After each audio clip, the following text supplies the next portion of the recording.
Hai, Assalamualaikum. Selamat datang di Nawasana Channel. Hari ini saya akan melanjutkan membacakan novel yang berjudul Terpaksa Menikahi Pet Boy Season 2 Bab 48. Jangan lupa di like, komen, dan subscribe ya. Selamat menikmati. Juan masih di Ontario Lake saat menerima telepon dari Hanif. Selisih waktu yang mencapai 11 jam kurang lebih di antara Jakarta dan sebagian besar wilayah Kanada membuat mereka berada di waktu yang berbeda.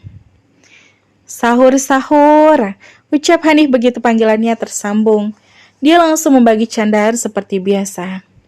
Juan sedikit terhibur walau tidak benar-benar mampu menyingkirkan rasa galaunya. Di sini udah terang bro, telat loh, sahut Juan. Lagi apa bro? Lagi santai aja, nyari ketenangan di dekat dermaga. Wah, asik banget kayaknya. Berburu sinar matahari di langit Kanada. Lebih asik di sana, di sini gue tersiksa. Hah, tersiksa kenapa bro? Tersiksa rindu. Elah, jadi melo begini ya. Juan hanya tersenyum, berkelakar dengan Hanif lumayan mengurangi sedikit ketegangan di hatinya. Ya, walaupun candaan mereka sangat klise dan garing. Tumben lo nelpon? Tanya Juan tidak terlalu antusias sampai Hanif mengatakan tujuan utama dia menelpon Juan. Gue mau kasih tahu soal Archie. Juan langsung tergugah. Memang itulah yang Juan butuhkan saat ini. Kabar dari Archie lah yang sangat Juan inginkan saat ini. Lo ketemu sama dia? Iya, kasihan banget bro. Kenapa? Gue lihat dia lagi mendorong motornya malam-malam. Mukanya merah-merah, matanya sembab-sembab. Sempat ada yang gangguin, tapi udah gue amankan dia. Biar gak ada yang berhasil modusin cewek lo. Hati Juan semakin tergerak. Mukanya merah-merah, matanya sembab-sembab. Gambar itu cukup menegaskan kalau Archie juga sama galaunya dengan dirinya. Juan mengerti kalau kata putus dari Archie adalah kata-kata yang sebenarnya tak ingin Archie katakan. Sudah pasti kalau pelaku utama yang membuat Archie seperti itu adalah mamanya sendiri. Ini motornya lagi diurus sama Bro Yaris. Archie-nya pulang naik angkot karena kekeh gak mau gue anterin. Gile bro, kayaknya Archie setia banget sama lo ya. Lanjut Hanif lalu menggoda Juan. Juan tahu kalau Archie juga merasakan cinta yang mendalam seperti dirinya. Tapi sayangnya karena satu dan lain hal, harapan untuk bisa bersama-sama membangun kisah yang indah itu terasa begitu jauh. Lo udah pastiin dia udah sampai di rumah? Juan jadi cemas. Udah, gue titipin ke sopir angkot yang gue kenal. Pasti aman sampai rumah. Terus, lo kasih paham orang yang ganggu dia. Maunya sih gitu, tapi Archie-nya nyegah gue buat ngasih paham sama tuh cowok ingusan. Katanya itu teman SMA-nya. Jawab Hanif dan Juan langsung mengira kalau itu adalah mantan Archie yang pernah bertemu dengannya di kafe. Rafa.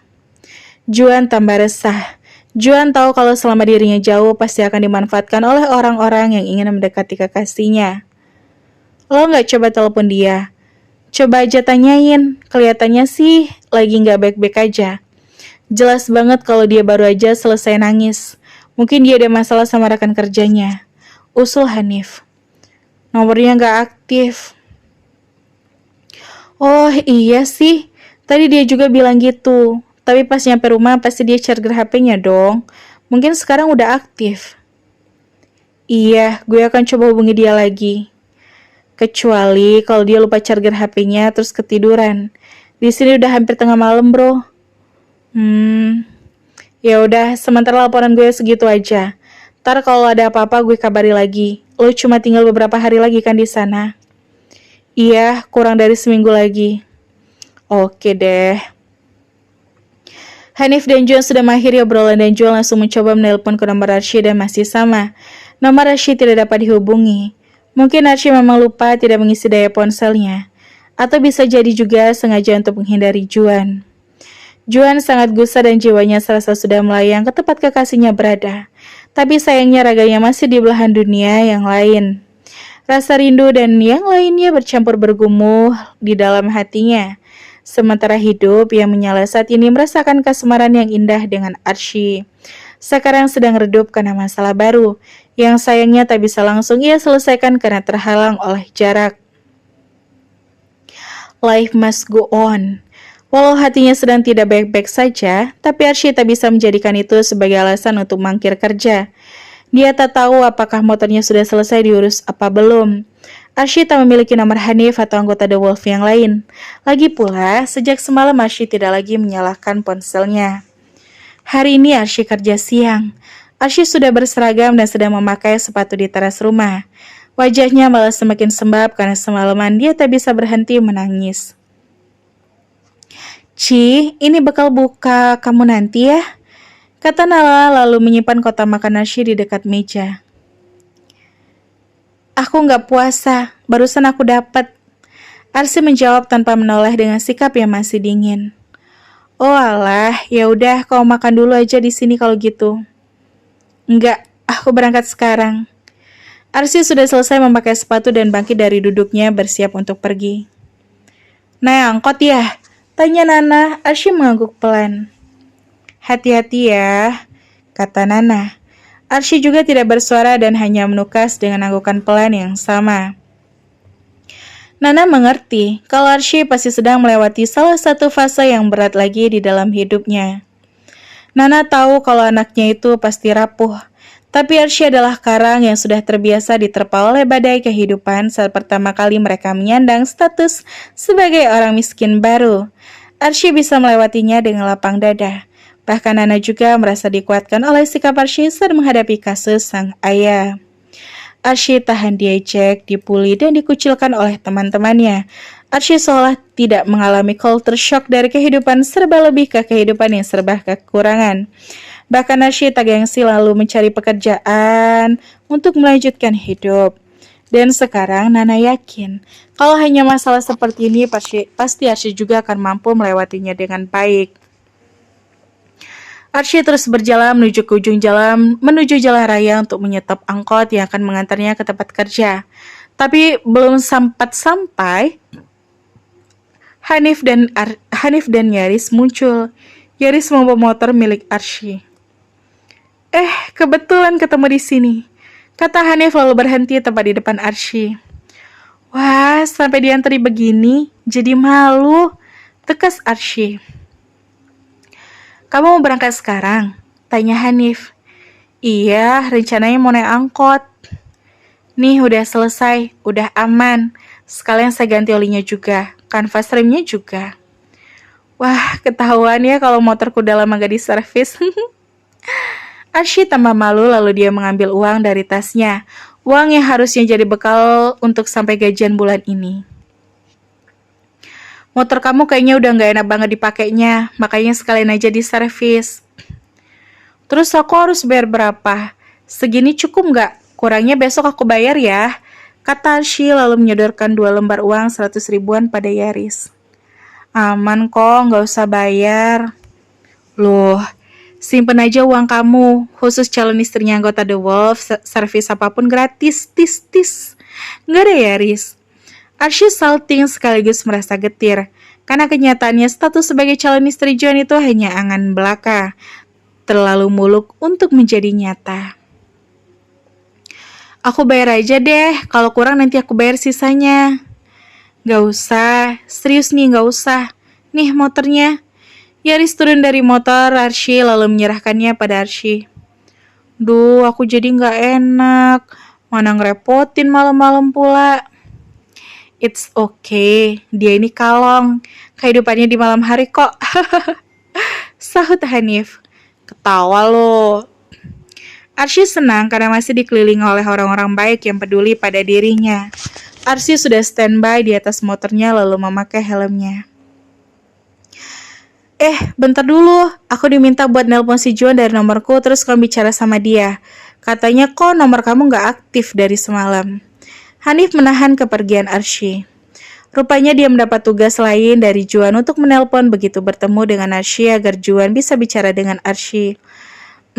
Kelupaan, konektor chargernya nggak berfungsi. jadi nggak bisa ngisi daya. Arsy beralasan. Ya ampun, coba lihat yang tipe apa, biar nanti aku beliin charger yang baru. Gak usah, aku mau beli sekarang sekalian berangkat kerja. Aku berangkat sekarang ya, makasih banyak loh buat servis gratisnya. Bentar dulu Arsy, aku mau nelpon dulu si Juan nih. Tapi Hanif tetap menahan kepergian Arsy. Yang lagi bucin-bucinnya emang gak bisa ditinggal los kontak sehari aja. Canda ya Riz. Bentar nih, nomornya aktif. Pasti dia standby. Tapi di sana masih jam 2 pagi loh. Kasihan Bang Juannya, pasti lagi istirahat. Arsy berusaha menghindar, tapi sepertinya teleponnya sudah tersambung. Kalau begini, Arsy pun tak bisa mengelak lagi. Bro, gue lagi sama Arsy nih. Hanif mengabarkan. Kasihkan ke Arsy. Oke. Hanif menyerahkan ponselnya pada Arsy. Arsy tak langsung mengambilnya. Arsy masih ragu dan tak siap untuk menjelaskan soal keputusan yang semalam. Nih, Hanif terus menyodorkan ponselnya. Arsy pun menerimanya dengan sangat ragu-ragu menempelkan ponsel Hanif ke telinganya. Seolah hembusan nafas Juan bisa ia rasakan, dan hati Arsy berdebar hebat dibuatnya. Semakin hubungan mereka tak direstui, sebenarnya semakin besar rasa cinta Arsy untuk Juan. Tapi sayangnya itu sudah tak berarti apa-apa lagi. Halo, Arsy mulai bersuara. Juan bisa mendengar juga. Juan pun merasakan kehadiran Arsy lewat suara yang digawainya itu. Kamu lagi menghindar ya? Sindir Juan. Arsy melirik ke arah Hanif dan Yaris yang pura-pura tidak menyimak. Padahal keduanya penasaran ingin tahu apa bahasan Arsy dan Juan. Maaf, ucap Arsy pelan. Tarik lagi kata-kata kamu yang semalam. Pinta Juan walau Arsy tidak bertatap muka dengan Juan, tapi dia merasakan Juan sedang menatap tajam ke arahnya. Kita bicarain lagi nanti, aku mau berangkat kerja, takut telat. Kalau perlu kamu gak perlu usah lagi, tunggu aku pulang. Arsy, kita akan menyusun rencana bermelangkah ke jenjang yang lebih serius lagi. Kamu gak perlu kerja lagi. Kamu, ibu kamu, dan adik kamu akan jadi tanggung jawabku. Tolong, jangan sembarangan memutuskan satu keputusan secara sepihak, itu nggak adil. Arsy tahu kalau Juan pasti akan pantang menyerah. Tapi kalau harus jujur, Arsy tak yakin untuk terus berjuang. Arsy yakin melawan restu orang tua Juan adalah ide yang sangat buruk. Kita bahas lagi nanti, aku mau kerja dulu. Arsy, maaf. Arsy tak ingin berlama-lama, dia malah menutup obrolan itu, menyerahkan lagi ponselnya pada Hanif dan bersikap untuk berangkat kerja. Kok nggak lama banget? Tanya Yaris dan Hanif hampir berbarengan. Udah kok, aku berangkat dulu ya, soalnya ditungguin sama rekan kerjaku buat overshift. Arsy memutar arah motornya menuju ke jalan raya. Tapi ini si Juan nelpon lagi, kata Hanif. Bilang aja aku udah berangkat. Sekali lagi makasih ya. Bye. Arsy bergerak lebih cepat dan pergi begitu saja. Bahkan mengebut meninggalkan Hanif dan Yaris yang kebingungan. Lah, malah pergi. Ini si Juan nelpon lagi, kata Hanif. Angkat aja, bilangin kalau Arsy-nya udah cabut. Hanif mengangkat telepon dari Juan dan Juan masih memanggil nama Arsy. Arsy, ini gue bro. Arsy langsung cabut. Katanya udah ditungguin banget sama rekan kerjanya. Sahut Hanif. Ash. Juan berutuk. Pasti dia marah dan kecewa. Bukan hanya jarak fisik saja yang jauh, tapi Juan merasa kalau Arsy juga seperti sengaja menjaga jarak pada hati mereka. Sabar bro, namanya juga budak korporat. Harus patuh sama aturan bos. Lo hargai aja profesinya Arsy. Nanti pasti dia bisa dihubungin lagi. Tadi Doi bilang konektor chargernya rusak, jadi nggak bisa ngisi daya. Gitu katanya. Juan tidak menanggapi Hanif dan langsung menutup panggilannya. Pasti Juan kesal dan tak ingin mendengar ocehan siapapun kecuali penjelasan Arsy. Tapi sialnya Arsy malah menghindar. Lah, malah diputus, kata Hanif. Mungkin lagi ada problem kali ya. Kayaknya sih iya. Biasalah kalau hubungan lagi mekar-mekarnya, emang suka ada aja yang ganggu. Itulah perlunya memupuk hubungan dengan pengertian dan kepercayaan. Apalagi kalau posisinya lagi LDRan begini. Kata Juan lalu menyerahkan satu helmnya pada Yaris. Cih, kayak yang pernah pacaran aja lu bro, goda Yaris.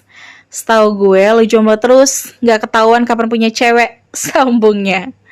Sembarangan, gini-gini gue most wanted di SMA dulu. Cewek-cewek populer gue babat habis semuanya. Hah, gak yakin gue. Ah, bacot loh.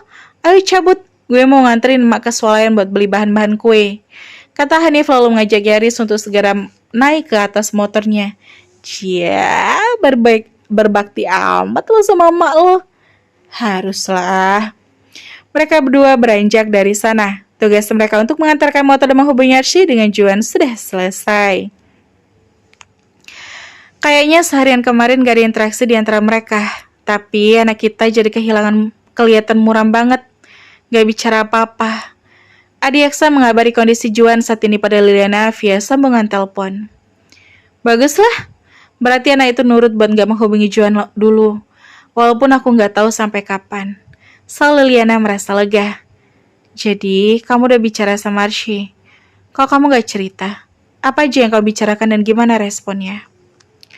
Ya, aku ulang aja perkataan yang aku katakan pada ibunya. Aku mohon agar dia sadar diri, tahu tempat di mana seharusnya dia berpijak. Aku nawarin beberapa keuntungan buat dia kalau dia mau mundur tanpa perlawanan. Kemarin sih dia nolak. Tapi aku yakin, pasti dia lagi berpikir ulang. Pasti dia akan lebih memilih fasilitas yang kutawarkan daripada kekeh mempertahankan hubungannya sama Juan. Beberapa saat Adi Aksa terdiam dan termenung. Selama ini dia selalu sejalan dengan istrinya. Tapi sesuatu tiba-tiba timbul di dalam hatinya. Seperti ada sebuah rasa bersalah terhadap Juan dan Archie. Adi Aksa mencoba menolak itu, tapi perasaan itu terus terasa mengusik ketenangannya. Mas, kok kamu gak nanggepin? Kamu setuju kan sama langkahku ini? Aku gak peduli walau harus keluar uang ratusan juta, agar masa depan Juan tetap terjaga. Ujar Liliana. Keheranan karena suaminya tidak reaktif atas penuturannya. Tapi Li, kok aku merasa kalau Juan gak akan berhenti sampai di sini saja. Ya, kita mungkin bisa mempengaruhi Archie dengan mudah. Tapi tidak dengan Juan. Kamu sudah cukup mengenal wataknya kan? Cemaskan Adi Aksa. Aku sih yakin, begitu Juan tahu kalau Archie lebih milih fasilitas daripada mempertahankan hubungan, Juan otomatis akan merasa kecewa pada Archie. Adi Aksa tetap tidak begitu yakin. Dia merasa akan ada lagi pemberontakan lain seperti yang sudah-sudah. Entah, well sih, semoga keyakinan kamu bersambut baik. Semoga aja harapan kita terwujud tanpa banyak drama pertentangan lagi. Aman kok, kamu tenang aja sayang. Urusan Archie dan Juan serahkan aja sama aku. Biar aku yang handle. Liliana benar-benar tampak yakin. Tapi kamu harus terima segala kemungkinan juga sayang. Sebesar apapun kita menentang, tapi kalau mereka sudah digariskan untuk berjodoh, ya kita bisa apa? Ingatkan Adi Aksa. Loh, kok kamu malah jadi pesimis begini? Liliana kecewa dengan sikap Adi Aksa yang seolah tak yakin untuk memisahkan Archie dan Juan. Ya, kita nikah cuma makhluk. Cuma bisa berencana. Yang paling kuat itu ya garis takdir. Udah deh mas. Bukankah takdir itu bisa diubah? Pokoknya Juan itu ditakdirkan buat Anna. Bukan buat yang lainnya. Boleh dong aku minta pada Tuhan untuk mendapatkan menantu yang ideal. Yang seperti yang aku inginkan. Anna lah orangnya. Dia memenuhi semua harapanku. Oleh sebab itu, aku akan memperjuangkannya. Aku akan memperjuangkan Anna untuk Juan. Adi Aksa tak berani menyahut lagi. Kalau istrinya sudah seyakin itu, makanya tak bisa diganggu-gugat. Apakah Juan mendengar percakapan di antara kedua orang tuanya? Tidak. Juan menutup telinga dan sedang berusaha terkoneksi dengan Sang Maha Pencipta. Mendapat saran dari Zahran, saat ini Juan sedang membaca tata cara dan bacaan sholat istikharah. Juan menceritakan masalahnya pada Zahran, dan Zahran merempati. Zahran menyarankan Juan untuk melaksanakan sholat istikharah akan dibukakan jalan. Apakah Juan harus menuruti kemauan orang tuanya, atau harus berjuang terus demi kehidupan yang diinginkannya? Juan masih mencoba menghafal doa itu. Dia sudah menghafal sejak semalam sampai dini hari ini. Dia bersungguh-sungguh dan akan mengikuti saran sahabatnya itu. Setiap gue dihadapkan pada dua pilihan yang sulit dalam urusan bisnis, gue selalu memasangkan sholat istikharah. Itu saran dari Shanum. Dan sejauh ini gue selalu merasa dibukakan jalan pada pilihan yang tepat. Lo coba aja. Apakah lo mau menuruti kemauan orang tua atau tetap memperjuangkan apa yang lo harapkan? Yakinlah, jawabannya akan terbuka lewat keyakinan hati lo. Setelah lo selesai melaksanakan sholat itu, hati lo akan menjawabnya. Kalau masih gamang, lo sholat lagi di malam berikutnya. Terus sampai lo benar-benar mantap. Itulah yang Zahran katakan saat ditelepon tadi. Dan tentu saja, John percaya dengan saran dari sang sahabat. John begitu berusaha menghafal doanya. Dan setelah yakin hafal, dia pun segera mengambil air wudhu dan menggelar sejadah di lantai kamarnya. Menjelang sahur, dia sedang berusaha berdialog dengan Sang Maha Pencipta, mencari ketenangan hati agar kelak ia bisa memilih jalan yang benar. Dan bersambung sampai bertemu di bab selanjutnya ya. Wassalamualaikum.